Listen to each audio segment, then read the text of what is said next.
Hey guys, this is the professor. Now, if you have been feeling the symptoms of spring fever as I have, you will begin to feel real tired. You'll be tempted to just look out the windows, look at that green grass, wish that you could go out and roll in it, and then you don't feel like doing any work. You're just too tired to move, just because you want to look at the flowers, at the crocuses, and you know that you have the symptoms of spring fever. Now, as far as I know, there is only one cure for spring fever, and that is a couple of good strong cups of sassafras tea. So let's make some. Now, if we're going to make some sassafras tea, the first thing that we're going to need is some sassafras roots. And of course, if we're going to dig the roots, we've got to have a sassafras tree. So right over here, we have one. Now we know this is a sassafras tree because I've been watching these sprouts grow up here over the last year, and you can identify it by the leaves. But you can also identify sassafras by this green bark.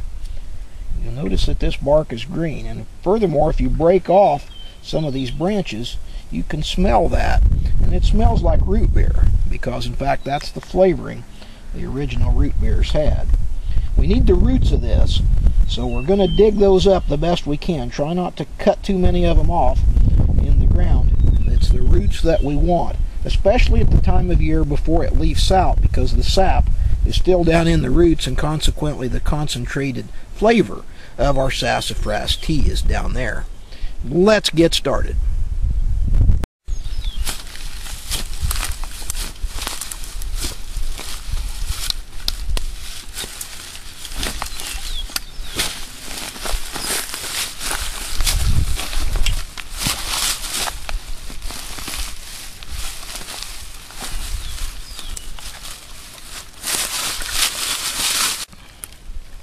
Even this little root here has a real strong sassafras smell, and so if we go ahead and dig through that root wad there, we'll get several good roots out of that. Cut through them with the shovel. We'll save everything.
Getting over spring fever takes a lot of work sometimes, but you can see that we got all the way down to the main root and cut that off.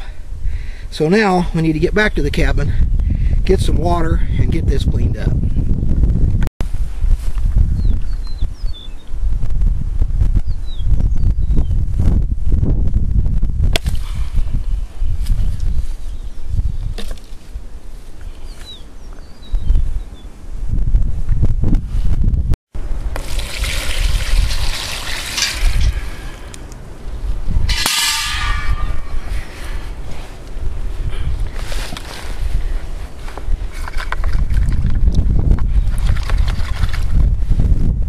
Okay, well, now for the more relaxing part of the operation. What we do now is to try to get all the dirt off of all of these roots. For that, I've got a toothbrush. I'll try to get in there, get all that dirt off.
And now we have the sassafras tea boiled to perfection. Notice how that it's turned a dark red color. And what we're going to do is to strain it into some cups and test it here. You want to use a strainer because little bits of the bark and so on will get in your tea otherwise. Not that that would hurt you, but at the same time, most people would rather have that filtered out. So we can see the nice dark color as that comes out.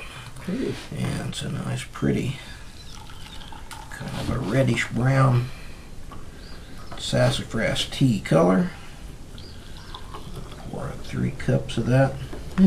Just because we've gotten the tea to this point, what we'll do now is just add water and boil those same roots some more. The same roots will make batch after batch, and you just keep boiling it until it doesn't turn dark anymore.